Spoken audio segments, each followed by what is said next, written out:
तो ये वाला मिसकंसेप्शन आप बिल्कुल हटा दो कि यहाँ पे जॉब ही जॉब से। फुल टाइम जॉब छोड़ो, यहाँ पे पार्ट टाइम जॉब के लिए भी उतनी लड़ाई है। ये सब चीज़ें ना मैंने बहुत हल्के में ली थी। मेरे को ये था कि यार मेरे साथ नहीं होगा।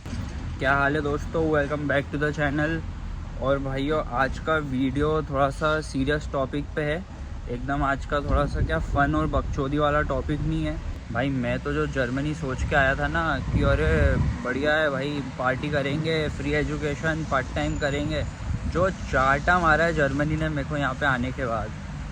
भाइयों देखो, सच बताऊँ ना तो जर्मनी की मेरे दिमाग में मैंने ऐसी इमेज बना रखी थी यहाँ पे आने से पहले कि वहाँ पे जाके तो लाइफ सॉर्टेड, फ्री एजुकेशन है, ताज़ी हवा, हर तरफ हरियाली।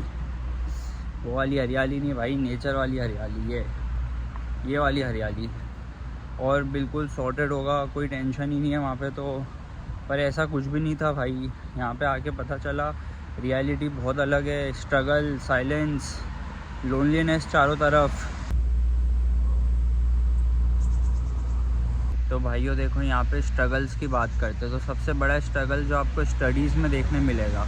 अब फ्री एजुकेशन है वो तो है, बहुत अच्छी चीज़ है वो, पर जो एग्ज़ाम्स होती हैं यहाँ पे वो बहुत टफ़ होती है। मतलब यहाँ पे कैसा है, आपको पहले एग्ज़ाम के लिए रजिस्टर करना होता है। और आप देखना 90% आपके साथ भी यही होगा, आप आओगे उसके बाद कि पूरी आपके क्लास वालों ने सबने रजिस्टर करा हुआ है, पर एग्ज़ाम वाले दिन आधे बच्चे आए ही नहीं है क्योंकि एग्ज़ाम इतने टफ़ होते हैं, बच्चे डर जाते हैं।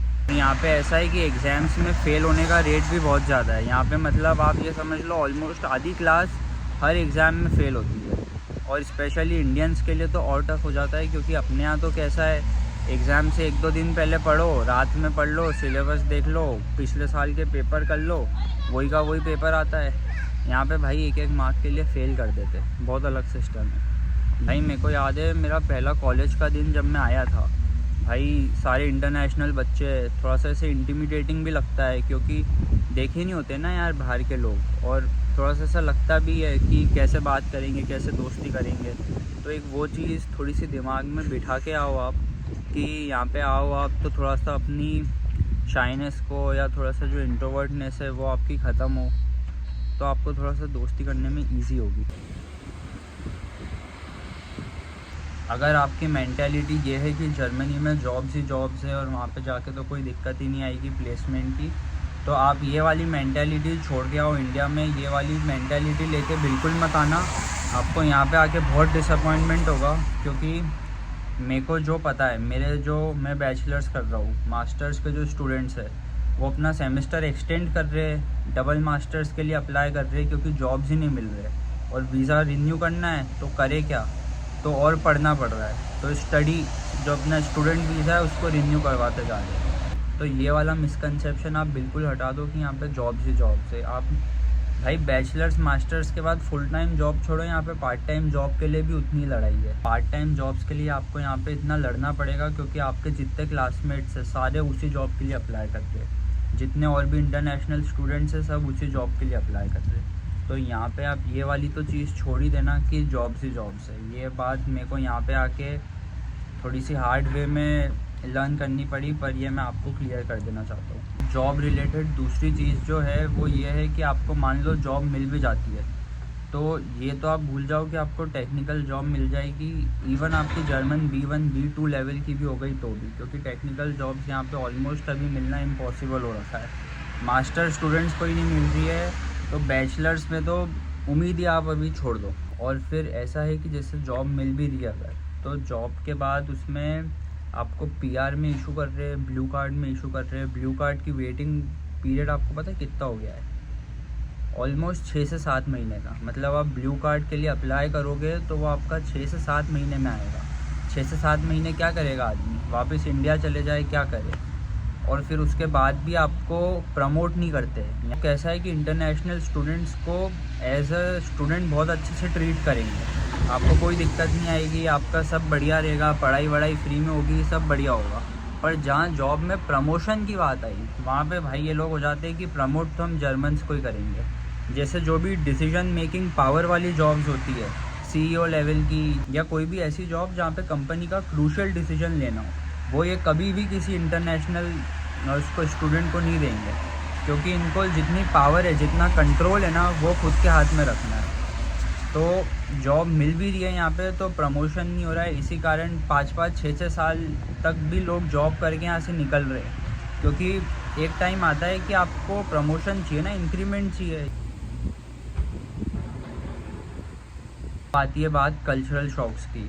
अब देखो ऐसा है, अपन इंडियन कल्चर से आते हैं, इंडियन कल्चर यहाँ के कल्चर से बहुत अलग है और आपको यहाँ पे आके थोड़ा सा तो अडॉप्ट करना ही पड़ेगा, थोड़ा सा आपको लैंग्वेज सीख के, थोड़ा सा इनके ट्रेडिशंस के बारे में जान के, ये लोग कौन से फेस्टिवल्स मना रहे हैं। अब कैसा है कि यहाँ पे स्मॉल टॉक नहीं करी जाती। अपने यहाँ कैसा है भाई, अपन चलते फिरते किसी से भी हाय हेलो कर लेते, पूछ लेते कैसा चल रहा है दिन, और उस्ताद बहुत बारिश करा दिया आपने तो आज, इस टाइप की चीज़ें अपने यहाँ चलती है भाई।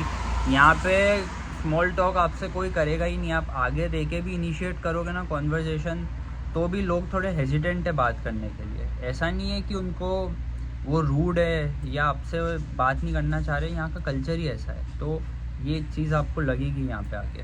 फिर दूसरे में देखो, मेरे को तो इतनी होम सिकनेस होती नहीं है, पर अगर आपको ऐसा है कि घर की याद आती है, घर वालों की याद आती है, तो आपको यहाँ पे स्पेशली फेस्टिवल्स के टाइम बहुत वो ऐसे हो जाओगे आप कि यार इंस्टाग्राम पे स्टोरी देख रहे हो दोस्तों की और घर वालों के व्हाट्सएप स्टेटस देख रहे हो, गणेश चतुर्थी, अभी नवरात्रि आने वाली है, तो फिर उस समय आपको लगेगा ये सब चीज़ें। ये देखो, ये सबसे बड़ा कल्चरल शॉक है। जेसीबी काम कर रहा है और आपको दूर दूर तक कोई दिखेगा ही नहीं। जो जेसीबी का काम देख रहा हो रुक के, बताओ हो सकता है ऐसा इंडिया में कभी?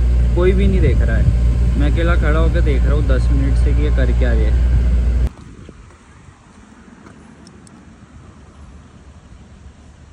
भाई देखो, सितंबर के बाद जो भी आना चाह रहे स्टूडेंट्स विंटर इनटेक में, मतलब ठंड में जो भी आना चाह रहे उनके लिए भाई इस चीज़ के लिए प्रिपेयर्ड रहना कि ठंड में यहाँ पे 5 से 6 घंटे के लिए मैक्स टू मैक्स धूप निकलती है और मतलब बिल्कुल ही साइलेंस हो जाता है। अगर आप दोपहर में 2 बजे भी सड़कों पे निकल जाओगे ना, आपको ऐसा लगेगा कि भाई कहाँ आ गए, दूर दूर तक आपको कोई लोग नहीं दिखेंगे, कोई शोर शराबा नहीं होगा।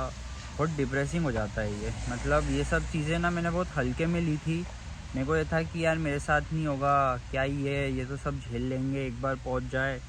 पर मेरे एक्सपीरियंस से मैं आपको बोल रहा हूँ कि आप इस चीज़ के लिए थोड़ा सा प्रिपेयर्ड आओ तो अच्छा है।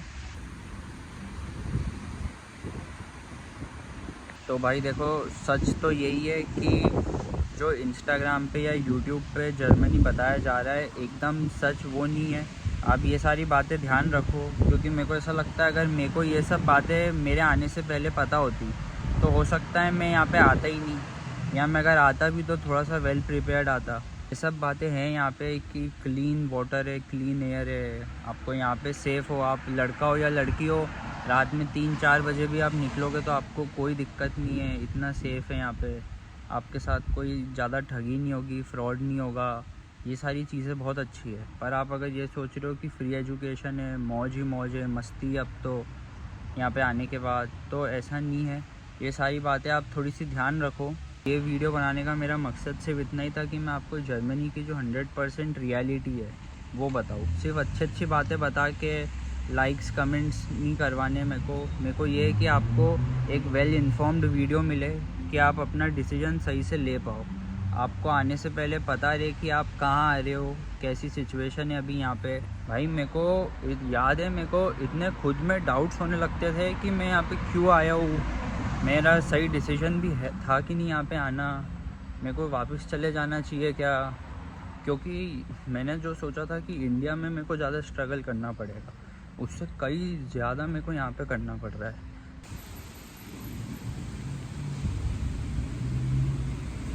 भाई बाकी मेरे एक्सपीरियंस से अगर मैं आपको टिप्स दूँ यहाँ पे, अगर कोई सीरियसली आना चाह रहा है तो आप जर्मन B1 या B2 तक कर लो।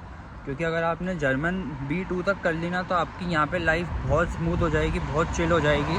आपको आधी से ज़्यादा दिक्कत है आपकी सारी कट आउट हो जाएगी, तो आप वो कर ही लो। थोड़ा सा आप शुरू से ही कोशिश करो कि आप यहाँ पे ज़्यादा अकेले नहीं रहो, आपके पास ऐसे 2 या 3 तो लोग हो जिनके साथ आप बाहर जा रहे हो, फ़ोन वोन पे बात हो जाए, कोई भी आपको यहाँ पे समस्या आए तो फिर वो 2-3 लोग आपके साथ खड़े रहे। तीसरी जो सबसे इम्पोर्टेंट टिप मैं आपको दूंगा वो ये है, आप खुद की जर्नी किसी से भी कंपेयर मत करो, मेरे से भी कंपेयर मत करो। मैं क्या आपको बता रहा हूँ, मेरे एक्सपीरियंस से बता रहा हूँ, हो सकता है आपका कम्प्लीटली डिफरेंट एक्सपीरियंस हो सकता है आपको ये सब दिक्कत ही नहीं आए जो मेरे को आ रही है। तो भाई मैं आपसे यही बोलूँगा कि जर्मनी को है ना सिर्फ ऐसा एक सपना मत बना लो अपना, थोड़ी सी रियलिटी आप पहले से ही जान लो और इसको थोड़ा सा ऐसे ट्रीट करो कि स्ट्रगल होगा वहाँ पे, ऐसा नहीं है कि सिर्फ मौज मस्ती होगी। और ये वीडियो का पर्पस भी आपको डिस्करेज करना नहीं है, आपको सिर्फ रियलिटी बताना है। देखो, क्योंकि मैं बोल रहा हूँ, अगर मेरे को भी ये बहुत सारी बातें पता होती, मेरे को हाउस बिल्डिंग के बारे में पता होता, तो हो सकता है मैं बैचलर्स ना करते हुए हाउस बिल्डिंग करता यहाँ पे आके। तो आप भी मेरी किसी बात से डिस्करेज मत हो। ये सारी चीज़ें ये मैं आपको पहले से बता रहा हूँ ताकि आप खुद के लिए एक अच्छा डिसीजन ले पाए और आगे जाके आपको रिग्रेट ना हो किसी भी चीज़ का। बाकी तो क्या है, मौज मस्ती करो और हाँ, लाइक करो, सब्सक्राइब करो यार। देखो मैं देख रहा हूँ आप लोग सब्सक्राइब नहीं कर रहे हो यार, और लाइक भी नहीं कर रहे हो वीडियो को। ऐसे